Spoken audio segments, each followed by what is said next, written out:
ఆరోగ్యం కావాలి అంటే ఎవరైనా ఎవరిని ఉపాసన చెయ్యమని చెప్తారు అంటే సూర్యనారాయణమూర్తిని ఉపాసన చెయ్యండి అంటారు. ఇప్పటికీ పిల్లల దగ్గర నుంచి పెద్దల వరకు సూర్య నమస్కారాలు చేస్తారు. ఆ సూర్య నమస్కారాల్లో కేవలం 10 విధములైనటువంటి భంగిమలతో చేసే నమస్కారాలు ఉన్నాయి. అవి తేలికగా చెయ్యడానికి వీలుగా ఉంటాయి.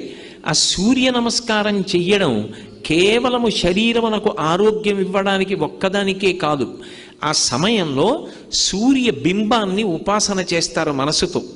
ఆ ఉపాసన చేసిన కారణం చేత దృష్టి నిలబెట్టడం కూడా అలవాటు అవుతుంది. దృష్టిని కేంద్రీకరించడం, ఒక విషయాన్ని పరిశీలిస్తున్నప్పుడు, ఒక విషయాన్ని చదువుతున్నప్పుడు, ఒక విషయాన్ని వ్రాస్తున్నప్పుడు దృష్టిని దాని మీదే కేంద్రీకరించగలిగినటువంటి శక్తి దేని వలన ఉత్పన్నమవుతుంది అంటే కేవలముగా ఆ సూర్య నమస్కారముల యందు